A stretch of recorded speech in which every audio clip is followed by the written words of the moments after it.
Welcome the timeless forgotten mystery. From Osama bin Laden's hard drives, what did the CIA find that they decided to hide from the world forever? Those files contained photos, videos, and messages that, once seen, will change everything you think you know about Osama. But one question remains: why did Osama hide these materials so far away from his own family?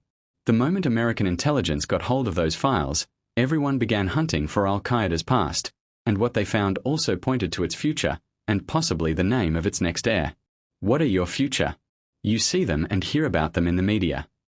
On the dark night of May 2, 2011, a high-profile military raid struck a compound in Pakistan where the world's most wanted terrorist was hiding, Osama bin Laden. A man who was wanted at every airport, banned in his own homeland, and accused of slaughtering more than 3,000 innocent people in a single day. The operation launched that night, Operation Neptune Spear, was the culmination of a decade-long hunt. 23 Navy SEALs and 4 helicopters had a single target: Osama bin Laden. Operation Neptune Spear wasn't only about eliminating bin Laden. The SEALs knew that the compound likely held a vast intelligence trove. That's why they extended the mission, deliberately, by 18 minutes, so they could seize every digital item they could find: 5 computers, over 100 USB drives, countless CDs and DVDs, and many cell phones. Before I reveal what secrets those materials contained, let's pause on a strange question. Why was Osama bin Laden exiled from his own country, Saudi Arabia? Born into a clan of 54 children as the 17th son, Osama was the son of a wealthy, religious Saudi businessman.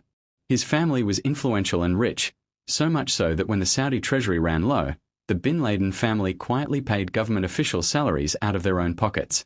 His father personally hosted prominent Islamic scholars during the annual Hajj, and young Osama formed relationships with many of them. So why was such a religious, affluent man banned? Because Osama fell under the sway of extremism. His mother later said his radicalization began at university, Jeddah University, where he encountered members of an activist group called the Muslim Brotherhood. According to her, these contacts gradually radicalized him under the guise of Muslim supremacy. Around the same time, the USSR invaded Afghanistan, which intensified Osama's radicalism. He began making secret trips to help the Afghan fighters, using his old connections to build new ones among extremist groups. He started recruiting volunteers from Saudi Arabia to fight in Afghanistan, outsourcing their training to other organizations. Osama then shifted focus to raising funds, an easy task given his family wealth. By 1984, he had established a base in Peshawar, from where recruitment and training became more organized. A proper system and database of volunteers formed, and the seeds of Al-Qaeda were sown. When Saddam Hussein expanded into oil-rich Gulf states after invading Kuwait, Osama warned the Saudi king that Iraq threatened Mecca and Medina. He asked permission to mobilize his volunteers against Iraq. But when Saudi Arabia accepted American military help, Osama's anger toward U.S. involvement only grew.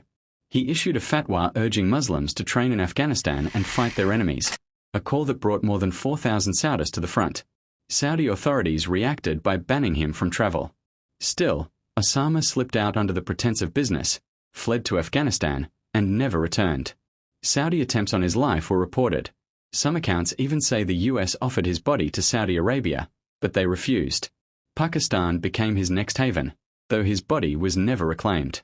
President Obama later said an anonymous support network in Pakistan sheltered bin Laden, and perhaps that's why returning his body was never straightforward. Pakistani officials had long called him a hero and a martyr at times, and the mission was far from over even after his death. His body was flown to the U.S. carrier USS Carl Vinson for DNA confirmation, then ritually prepared according to Islamic practice aboard the ship and buried at sea, never to be recovered. Back to Operation Neptune Spear and the files seized at the Abbottabad compound. When the CIA declassified some of those materials, the revelations stunned the world. They painted a very different picture of Osama bin Laden and disproved many assumptions. The biggest myth they busted was the idea that bin Laden had become merely a symbolic leader, an ideological figurehead with no active role in operations. In reality, in that compound, even without internet or phones, bin Laden was a mastermind. He ran operations using flash drives and an extremely trusted courier system. That courier, Abu Ahmed al-Kuwaiti, was bin Laden's most loyal lifeline to the outside world. Bin Laden saved his orders on flash drives. Al-Kuwaiti carried them to internet cafes to transmit commands to Al-Qaeda's network. Ironically, That secure courier system led to bin Laden's downfall. By tracking Al-Qaeda, intelligence located the Abbottabad compound. And the orders found there weren't small-time directives. In one letter, bin Laden explicitly instructs, focus on killing and fighting the American people and their representatives. He planned attacks timed for the 10th anniversary of the worst U.S. terror strike, attacks targeting American train lines, oil tankers, and another large-scale plane hijacking to inflict maximum terror and provoke outrage so people would turn against their government. The shocking part, bin Laden was drafting these plans from a compound filled with his 3 wives and dozens of children and grandchildren. Yet paranoia haunted him. In one letter, he warned his wife that a dental visit to Iran might include a tracking chip being implanted in her tooth, an example of the constant fear that shadowed his life. When the CIA released documents recovered from Abbottabad in 2017, a 19-page Arabic report stunned analysts, revealing cooperation between Shiite Iran and Sunni Al-Qaeda, natural enemies who secretly collaborated against a common enemy, the United States. That cooperation reportedly began around 1991 to 1992 in Sudan, united by shared hostility to America. The document claimed Iran supported Al-Qaeda through its IRGC, providing direct help, funding, weapons training, and safe passages without passport stamps, even offering safe havens. Bin Laden himself boasted that Iran was a major artery for funds, personnel, and communications. Among the recovered items was a video of bin Laden's son Hamza's wedding, an intelligence goldmine because it revealed the first adult images of Hamza, who analysts believed was being groomed as Al-Qaeda's next leader. But the biggest twist came when analysts searched bin Laden's computers and found material that contradicted his public persona. On the same drives that contained strategic documents and calls to violence, there were American animated movies, Disney and Pixar films like Cars and Chicken Little, and Ice Age. The CIA initially assumed those were for his children.